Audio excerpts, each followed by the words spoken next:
Good afternoon again. Welcome to UnitedTV. So we have a couple different sessions today. So in case you were wondering why we are going back and forth with the lines, is because we wanted to divide the different topics into different events, so then we don't have to kind of cut and repost them, I guess. So, and then we also didn't want to mix because there are some opinions in some of them. So we wanted to make sure that people are just watching the healthcare related ones. So, and because we have our bariatric Friday in about 13 minutes, well, Sean is here with me.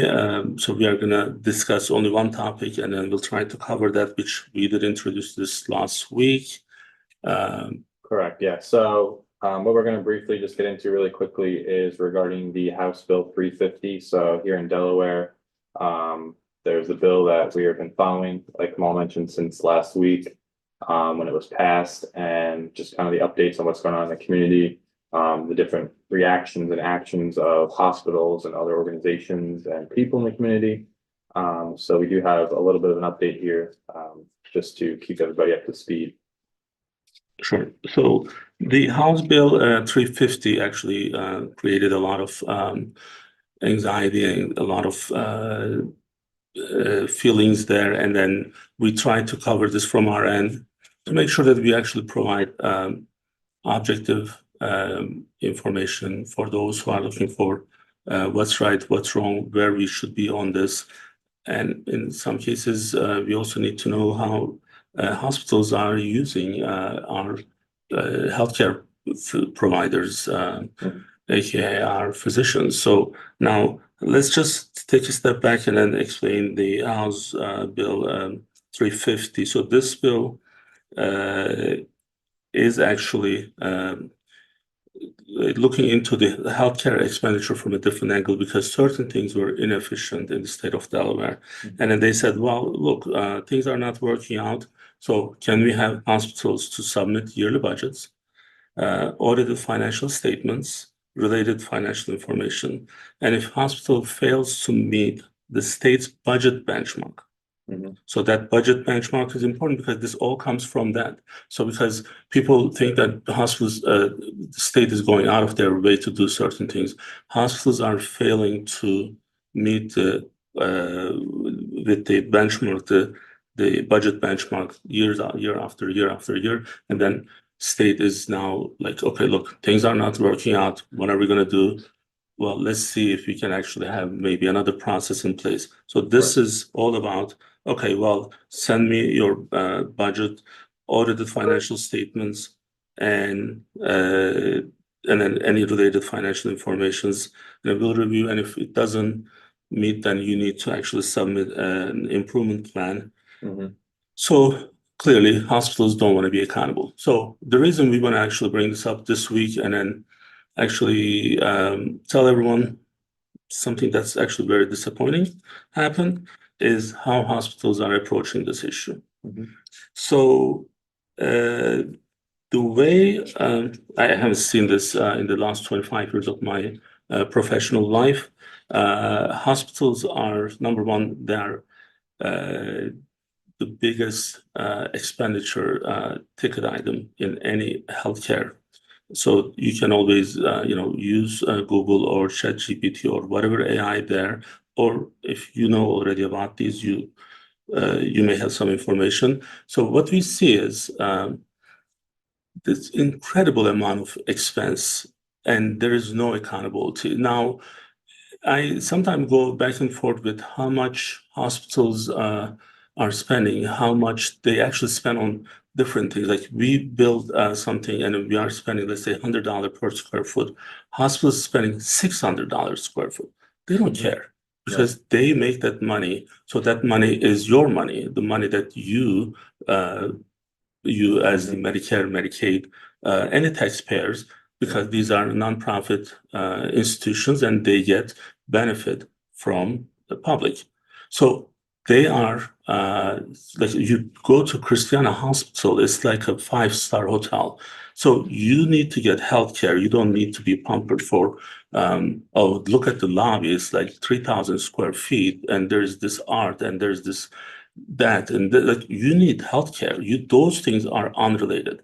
Now, what actually pissed me off on this, I actually, interesting enough, I like smaller governments.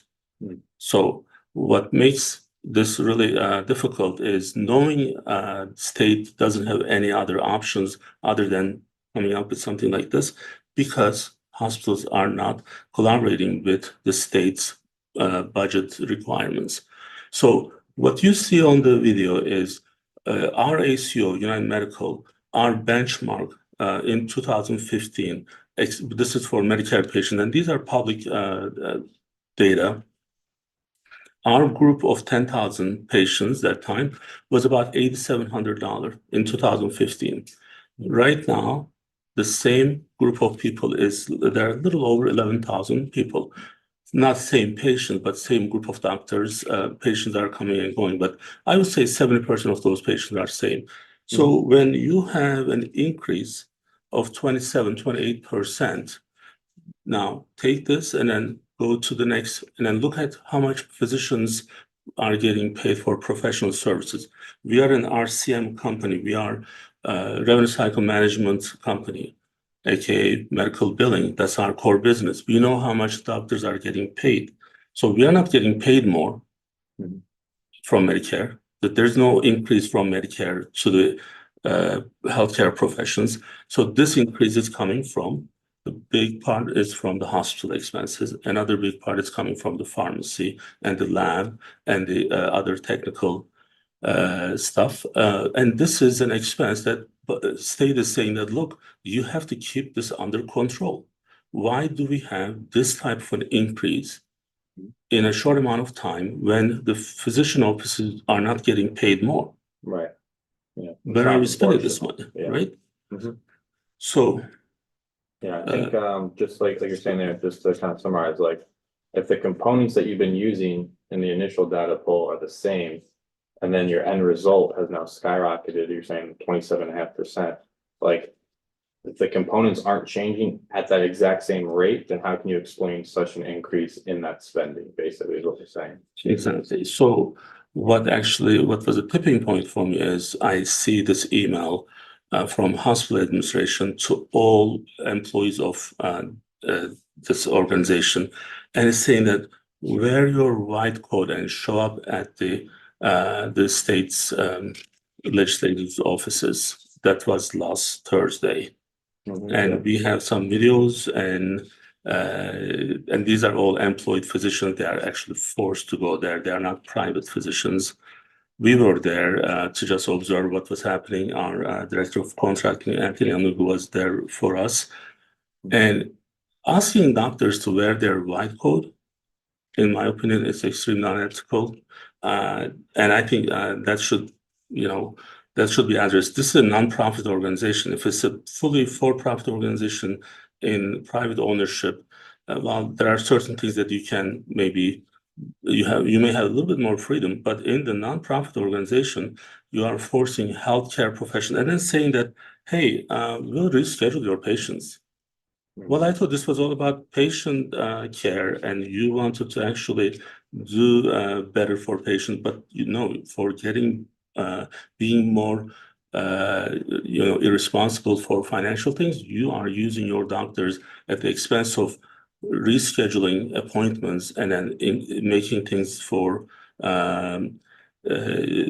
making things more difficult for patients. Now they have to reschedule all of their appointments and everything. And what type of pressure is this, right? So we have to really kind of understand. So when you see a white coat, there's the trust and integrity, because it's a healthcare provider. This is a physician. There's a symbolism of trust. So you see the white coat, and then you're like, okay, I can trust this person because this person is someone who went through this process and do this for the good for people, not just because it's financials or commercials or this or that. This is a healthcare provider. This is a physician. I can trust this physician. Now, hospital took this and then say that, well, you need to go to the state Senate hearing and make sure you have your white coat on. Shame on you, Christiana Hospital, and shame on you, Bay Health Medical Center. This is disgusting. So you cannot use physicians and jeopardize their professional integrity and harm the patient perspective, and just because you want to get what you need and not explaining why we are here. This is just so shameful. So I don't know if there's anything I can say anymore. So I shared all these on our social media pages. There's no benefit for us other than we want things to be under control. We want the hospital that says nonprofit in the last 5 years making $1 billion. That's shameful. So this is the shame of Janice Nevin. This is the shame of Christiana Board. This is the shame of Bay Health Medical Center's fault. This is extremely shameful. So I want people to understand this, know this, and do your homework, people. Go and check these numbers. These are public numbers. So between two hospital systems, they make over 1.4 billion net profit, 1.4 billion. This is outrageous. I mean, and like, seems like what you're saying here too is utilizing the physicians themselves kind of almost as like a pawn, and we're gonna, you come out and people will trust you, like you're saying, that white coat, they see the trustworthiness in it. Same thing kind of reminds me of like commercials where they have a celebrity saying, hey, I use this product, you should too. If they're saying, hey, vote no, you should too.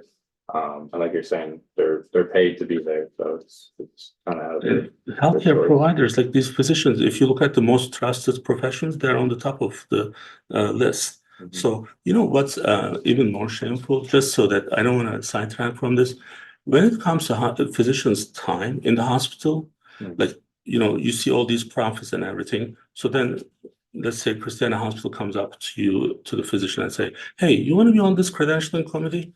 And it's going to take 3-4 hours every month, and you have to be responsible for and put your signature. And does it pay? No. Because it should be like, you should be proud of being on the credentialing committee. This is the mentality of these hospital systems. That is extremely shameful. So, and they will be responsible for all these because when I saw those people going up there and protesting, and they have these posters that saying that no to the bill, and they don't even know what they're talking about. No to the cut, and this is just unbelievable.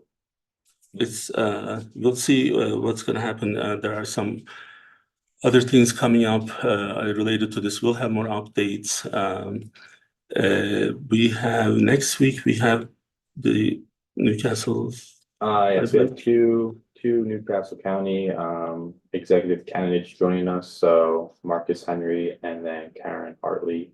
And then also at the end of May, we do have another state senator, Stephanie Hansen, joining us. All right. So we'll be back. We have our Bariatric Friday, so we'll be out of this session and then we'll be logging back in. We'll see you in a couple of minutes.